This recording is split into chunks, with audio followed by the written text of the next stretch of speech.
जय झूलेलाल, जय जिंद पीर, जय अमरलाल। भोपाल से लेखक, कवि, शायर, गीतकार मनोहर लाल लोकवानी। मेरे सिंधी कौम के नौजवान साथियों, हाँ मैं सिंधी हूँ, हाँ मैं सिंधी हूँ। मुझे भारत में सिंधी प्रदेश चाहिए। मैं सदियों से वैदिक संस्कृति का रखवाला सिंधी था। मैं सदियों से वैदिक संस्कृति का रखवाला सिंधी था। आज के नौजवान तुम शायद हिंदुस्तान में पैदा हुए हो।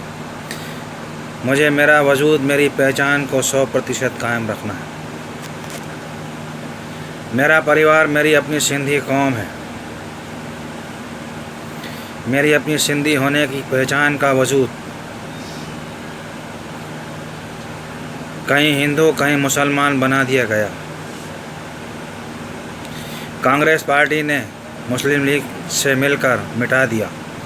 मुझे अपने खुद के अपने सिंधी होने के वजूद को बचाना है। अखंड हिंदुस्तान के 1947 में हुए बंटवारे से इंसानियत मौत के खौफनाक पंजों में दबा दी गई। हमारे अपने सिंधी कौम के बिछड़े हुए परिवार बदहाली सा सफ़र करते हुए दहशतों के अंगारों पर चलते मैं देख रहा था।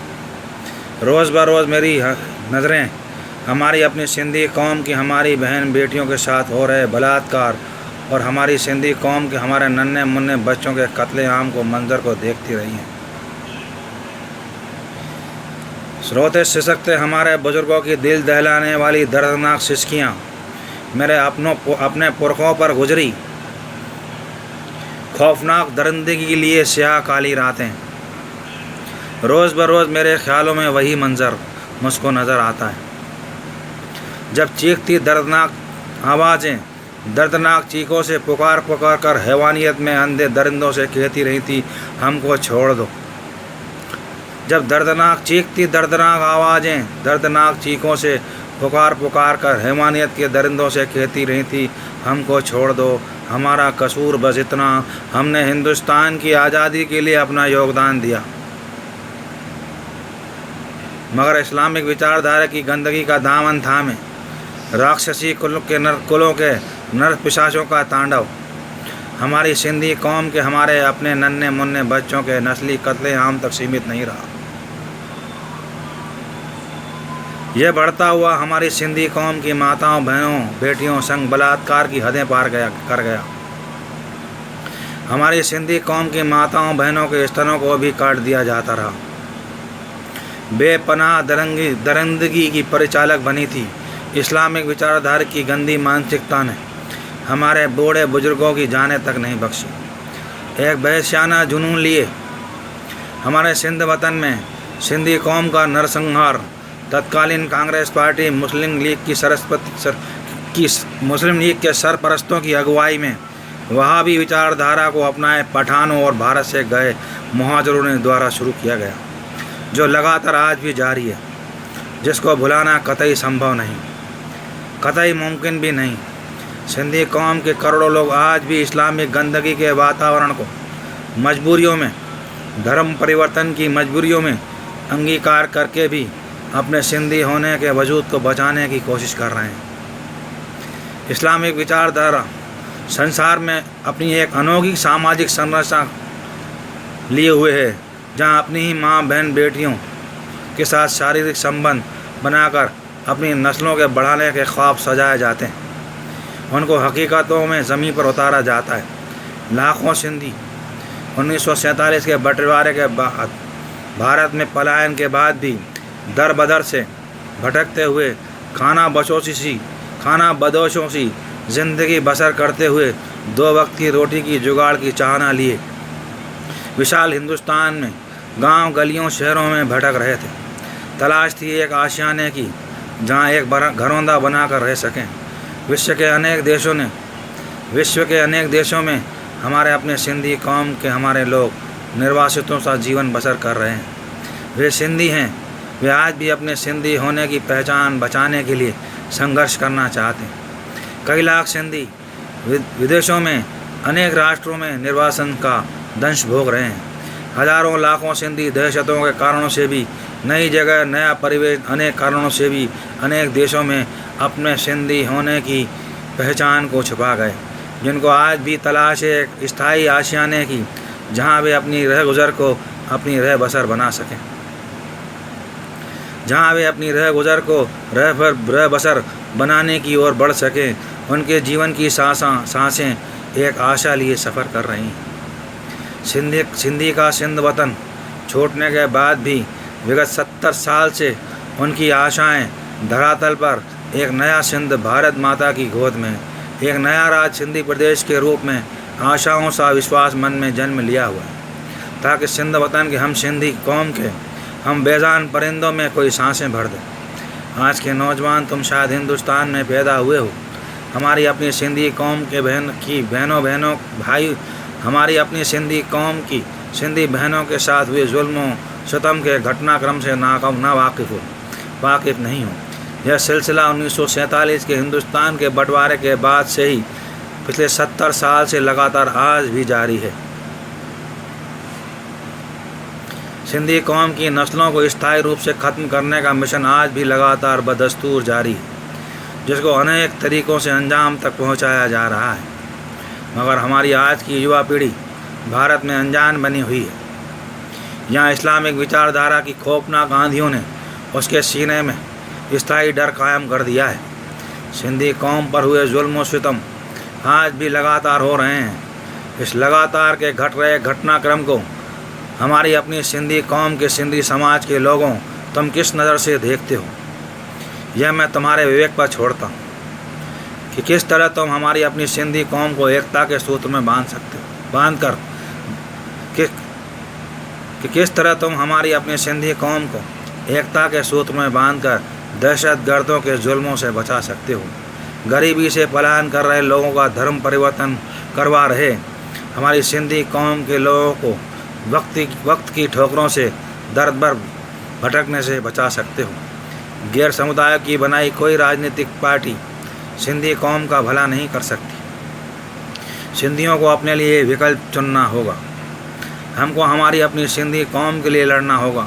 सिंधी ही सिंधी को जिता सकता है, सिंधी ही सिंधी को हरा सकता है, सिंधी ही सिंधी को आपस में जोड़ भी सकता है। सिंधी को अपने गुजरे हुए शानदार वक्त को वापस लाना होगा।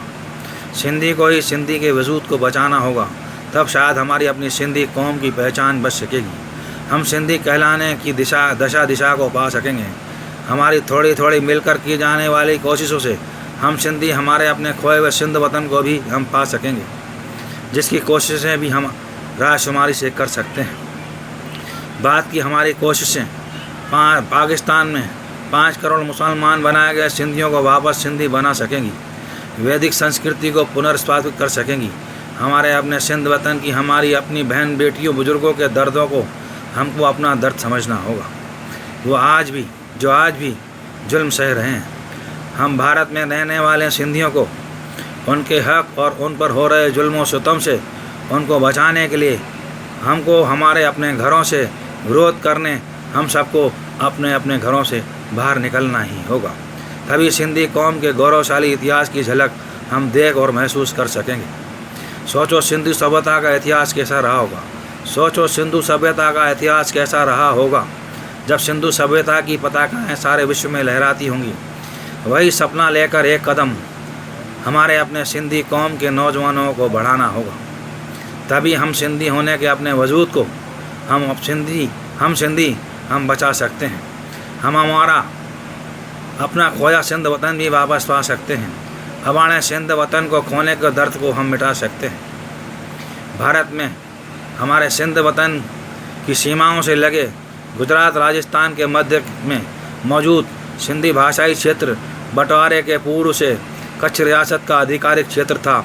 साथ ही कच्छ रियासत जो पुरातन काल में सिंधियों के सिंध साम्राज्य का हिस्सा भी था, जिसको भारत का नया राज्य सिंधी प्रदेश के रूप में हमको मान्यता दिलाने की कोशिश करनी चाहिए, जो भारत के संविधान के अनुपालन में संभव है। कच्छ, भुज, अंजार, जालौर तालुका, आदिपुर, गांधीधाम, नारायण सरोवर, सरकीर, बाड़मेर, जैसलमेर सहित आसपास के कुछ अन्य जिले, कस्बे, समुद्री बंदरगाह इत्यादि जो गुजरात और राजस्थान के मध्य में स्थित हैं, जो वर्तमान में पाकिस्तान में सिंधी कौम के सिंध वतन की सीमाओं से सटी हुई हैं। भारत का नया सिंधी प्रदेश आने वाले कल के समय में सिंध वतन की आज़ादी का केंद्र बन सकता है। भारत का नया राज्य सिंधी प्रदेश हम सिंधियों को भारतीय सिंधी कहलाने का सर्टिफिकेट दिलाता है, जहां हम सिंधी समाज के लोगों की अपनी चुनी हुई सिंधी प्रदेश की राज्य सरकार होगी। समस्त भारत में रहने वाला हमारा सिंधी भाई बहन कहीं भी रहकर अपना व्यवसाय करता रह सकेगा। वह केवल नैतिक रूप से समाज हित में हमारी मांग में भारत सरकार को पत्र लिखने में हमारा सहयोगी होगा। भारत के किसी भी राज्य या जिले, कस्बे, तहसील के किसी भी सिंधी परिवार को अपना बसा बसाया या जमा जमाया कारोबार, घर, परिवार, द्वार छोड़कर सिंधी प्रदेश में आने जाने की कोई अनिवार्य मजबूरी या बंधन नहीं होगा। सिंधी प्रदेश भारतीय संघ राज्य का हिस्सा बनकर भारतीय सीमाओं में बसा भारत का नया राज्य होगा, जहां सभी जाति समुदाय के लोगों को रहने की आज़ादी होगी।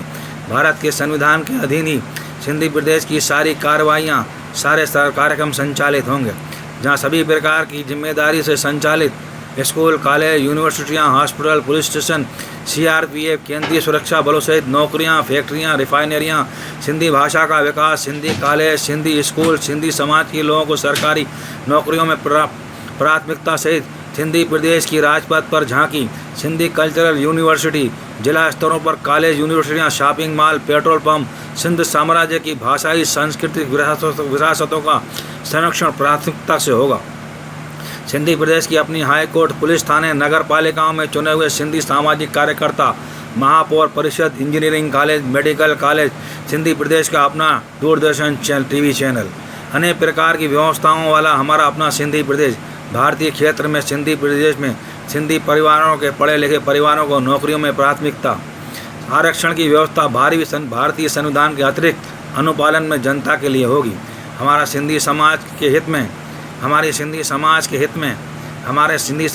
में भारतीय सिंधी की पहचान हमारे नन्हे मुन्ने नौनिहाल बच्चों को आने वाले कल में माला माल कर देगी। हम सब सिंधी समाज के लोग एक नया इतिहास लिख सकते हैं।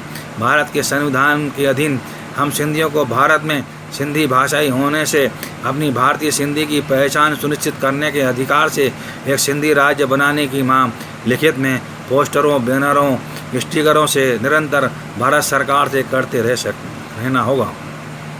मध्य प्रदेश की राजधानी भोपाल से हमारी सिंधी कौम का सेवक लेखक कवि मनोहर लाल लोकवानी की कलम से निवेदन है, लेख को फॉरवर्ड करके शेयर करके सिंधी समाज के हित में इस संदेश को जनता और तमाम व्हाट्सएप ग्रुप के जरिए सिंधी समाज के हमारे सभी बहनों तक पहुँचाएँ।